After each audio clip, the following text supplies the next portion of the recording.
Welcome back to our YouTube channel sarcastic thinker. मैं अंकित आपका एक बार फिर से स्वागत करता हूँ अपने यूट्यूब चैनल पे। आज हम लेके आए हैं हाई स्कूल का चैप्टर नंबर 9 त्रिकोणमिति के कुछ अनुप्रयोग, जिसको अंग्रेजी में बोलते हैं हाइट एंड डिस्टेंस।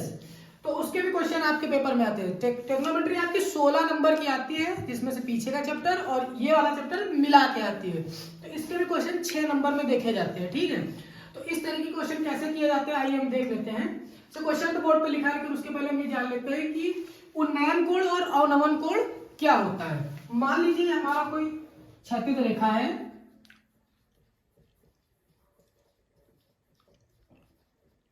और यहां पर हम खड़े हैं, यहां पर हमारी क्या है, आंख है, और ऑब्जेक्ट कहां पर रखा है, यहां पे रखा है। तो ये लाइन हम मिलाने के बाद जो यहां एंगल बनेगा वो कौन सा बनेगा, उन्नयन कोण। कौन सा कोण बनेगा, उन्नयन कोण बनेगा। कब, जब हमारी आंख यहां होगी, वस्तु कहां होगी, यहां पे होगी। और एक कोण और पूछा जाता है अवनमन कोण। क्षैतिज रेखा मान ली हमारी, ये हम कहीं ऊपर खड़े हुए हैं अगर, और आंख हमारी यहां पे है और ऑब्जेक्ट कहां है, नीचे की ओर है। ऑब्जेक्ट कहां है, नीचे की ओर। मान लीजिए किसी छत से या किसी ऊंची मीनार से या किसी खंबे से कहीं से देख रहे हैं नीचे की ओर, तो यहां कौन सा बनेगा, अवनमन कोण बनेगा। यहां कौन सा कोण बनेगा, अवनमन कोण बनेगा। और इन सवालों की सबसे मेन खासियत है, सबसे अच्छी बात है कि आपको जो जो कहता जा रहा है आपको बस फिगर ड्रॉ करना। अगर आपने फिगर ड्रॉ कर लिया तो आप सॉल्व बहुत आसानी से कर लेंगे। ठीक है, तो ये दो प्रकार के कोण इसमें बनाए जाते हैं और इन्हीं से रिलेटेड सारे क्वेश्चन हैं। तो आइए देखते हैं ये वाला क्वेश्चन कैसे होगा। क्वेश्चन कह रहा है यदि समतल मैदान पर एक मीनार की छाया की लंबाई उसकी ऊंचाई की √3 गुनी है तो सूर्य का उन्नयन कोण क्या होगा। हमको क्या निकालना है, यहाँ पे कोण निकालना है। तो समतल मैदान पर एक मीनार की छाया की लंबाई, तो सबसे पहले हम क्या बना लेंगे, मान लीजिए कोई हमारा समतल मैदान और यहां पर हमारी कोई मीनार और ये हमने ये लाइन ऐसे जोड़ दी, तो कोण कहां बनेगा हमारा, कोण कहां बनेगा, कोण यहां बन गया हमारा। मान लीजिए ये 90 डिग्री हो गया यहाँ पे।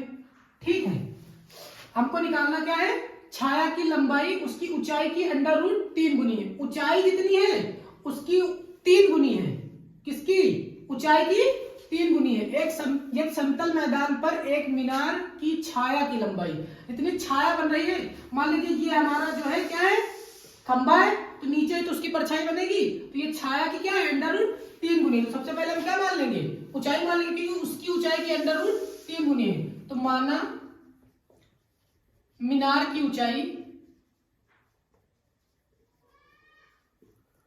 कितनी है, h है, तो छाया की लंबाई कितनी हो जाएगी, छाया की लंबाई √3 गुनी, यानी कि √3 गुनी हो जाएगी। इनका नामकरण कर लेते हैं ABC। अब इसमें ये और ये दो चीजें दे रखी, ये h दे रखा है, ये √3h दे रखा है। तो ये हमारा लंब है, ये हमारा आधार है। तो ये दोनों चीजें किसमें आती हैं, tan में आती है। ये दोनों चीजें किसमें आती हैं, tan में आती है। तो हम लगाएंगे यहाँ tan थीटा बराबर क्या लगेगा, AB/BC। यही तो था, लंब बटे आधार, AB/BC। AB हमारा कितना है, h है, BC हमारा कितना है, √3h है। h से h क्या हो गया, कैंसिल हो गया, और ये हमने tan थीटा यहां पर लिख लिया। अब यहां से बचा क्या, ऊपर 1 बचा, √3, 1/√3। अब हमको देखना है कि 1/√3 किसकी वैल्यू होती है tan में। तो tan में किसकी वैल्यू होती है, tan 30 की वैल्यू होती है। तो ये tan से tan कट गया, थीटा बराबर कितना आ गया, 30। तो यहां पर कोण कितना बनना है, उन्नयन कोण 30 डिग्री बनना है। और ये बहुत इंपॉर्टेंट क्वेश्चन है और ये ज्यादातर किसमें आता है, ऑब्जेक्टिव में आता है। लेकिन करना तो आपको सॉल्व भी करना पड़ेगा ना, क्योंकि वहां पर 30, 60, 90, 45 ऐसे ऑप्शन होंगे, आपको लगाना पड़ेगा तभी आप टिक लगा पाएंगे। और ये इंपॉर्टेंट क्वेश्चन है, ये प्रीवियस ईयर में आया हुआ भी क्वेश्चन है। आइए देखते हैं दूसरा क्वेश्चन। कह रहा है एक मीनार की चोटी का उन्नयन कोण। तो सीधा सबसे पहले क्या आ गया, एक मीनार, तो हम क्या बना लेंगे, एक मीनार हमने बना ली का उन्नयन कोण उस मीनार के आधार से क्षैतिज तल पर 40 मीटर दूरी पर जैसे उसने कहा उस मीनार के आधार से, यानी कि यहाँ से 36 तल पर 40 मीटर दूरी पर, तो हमने यहाँ सीधा 40 मीटर दूरी ये बना ली। कितना कह रहा है? 40 मीटर दूरी पर स्थित बिंदु से देखने पर 45 डिग्री है। कहाँ पे? यहाँ से 40 मीटर, मीनार के आधार से 40 मीटर बाद देखने पर कितना है? 45 डिग्री। तो भैया यहाँ पे क्या बन गया? 45 डिग्री का कोण बन गया। हमको निकालना क्या? मीनार की ऊंचाई ज्ञात करनी है। क्या ज्ञात करनी है? मीनार की ऊंचाई, यानी कि हमको ये चीज निकालनी है, मीनार की हाइट निकालनी है। इसका माप हमने दे दिया ABC। अब देखो फिर यहाँ पे वही हो गया, ये लंब ये आधार, यही दोनों चीजें हमको क्या करना है? लेके चलना है। तो हम यहाँ पे क्या लगा देंगे? टैन लगा देंगे। तो सबसे पहले यहाँ लिखेंगे माना मीनार की ऊंचाई h है, जो कि हमने यहाँ पे मान लिया है। और हम क्या लगाएंगे? tan थीटा बराबर AB अपॉन BC, लंब बटे आधार। AB हमारा कितना है? h है। tan थीटा, थीटा की जगह कितना रखेंगे? 45 डिग्री। और BC की जगह कितना रखेंगे? 40, हमने 40 रख दिया। tan 45 का मान हमको पता है 1 होता है, बराबर में h अपॉन 40। ये इसके नीचे भी एक मान लो, क्रॉस मल्टीप्लिकेशन करा दो, ये जाके उधर क्या करेगा? गुणा करेगा। तो क्या आ जाएगा? 40 मीटर। मीनार की ऊंचाई कितनी आ गई? 40 मीटर। मीनार की ऊंचाई कितनी आ गई है? 40 मीटर आ गई है। ठीक है, आइए देखते हैं दूसरा क्वेश्चन। अब कह रहा भूमि से 60 मीटर की ऊंचाई पर एक पतंग उड़ रही है। जैसे इसने कहा भूमि से, तो हम भूमि में खड़े हैं, हमने ये मान लिया ये हमारी भूमि, और ये सीधा पतंग यहाँ पे उड़ रही है। कितनी ऊंचाई पर? 60 मीटर की ऊंचाई पे पतंग उड़ रही। जैसे जैसे वो कहता है आप वैसे वैसे बनाते जाओ।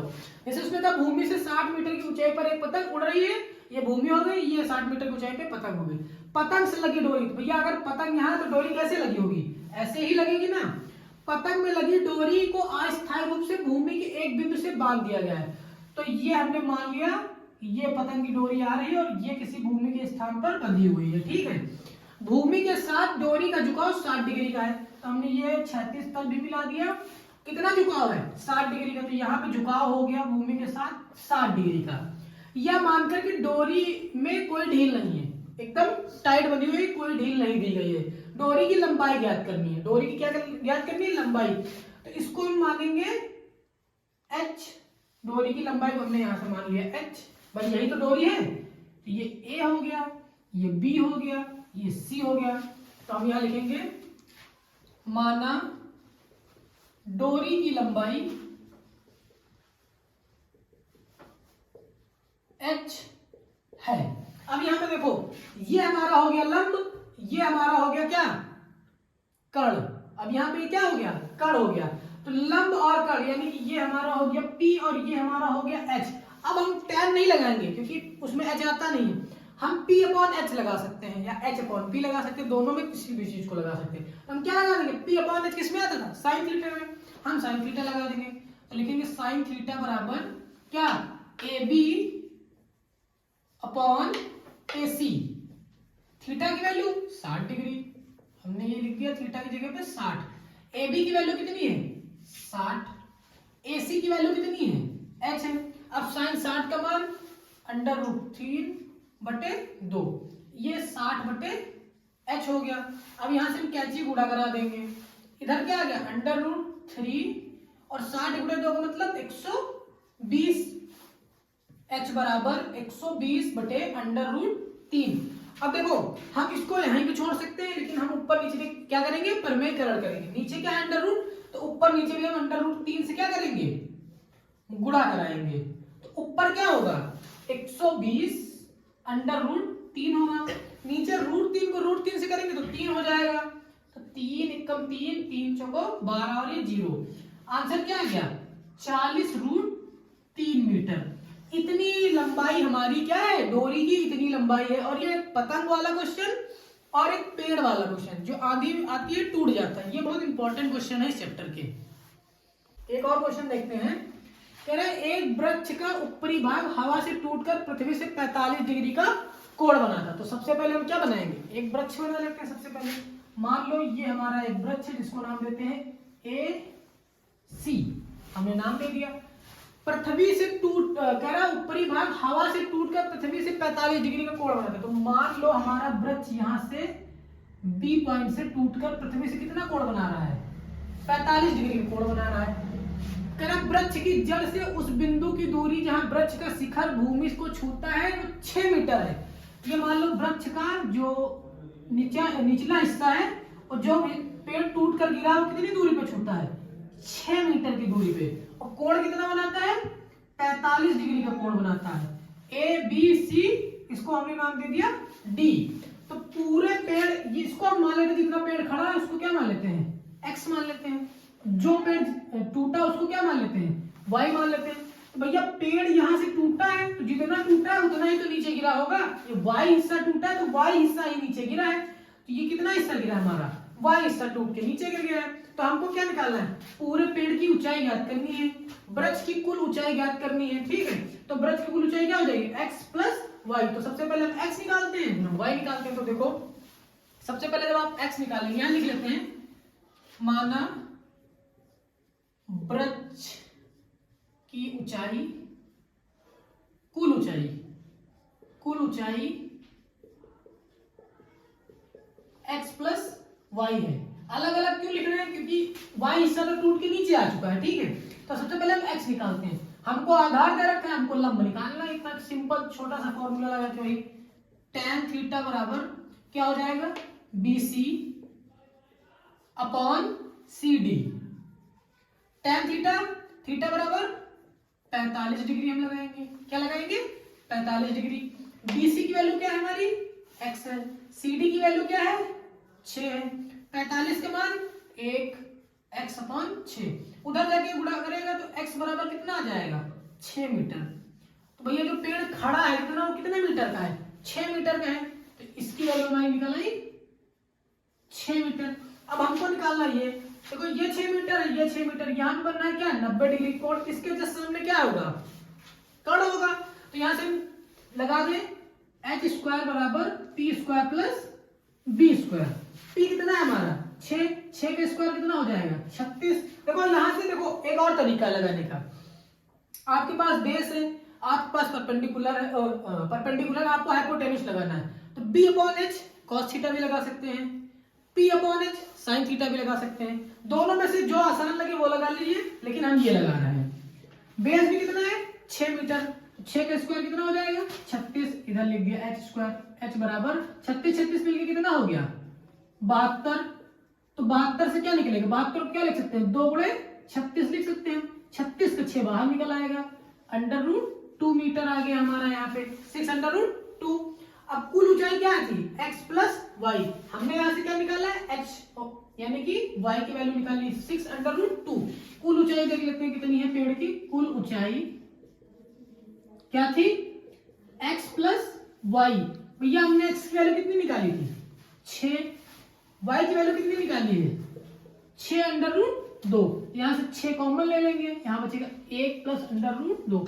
इतनी हमारी कुल ऊंचाई है पेड़ की। कितनी है, 6 ब्रैकेट में 1 प्लस √2 मीटर। इतनी हमारी कुल ऊंचाई है। और पेड़ टूटा कितना था हमारा, y, यानी कि 6√2 पेड़, 6√2 मीटर हमारा पेड़ टूट के जमीन में गिरा था।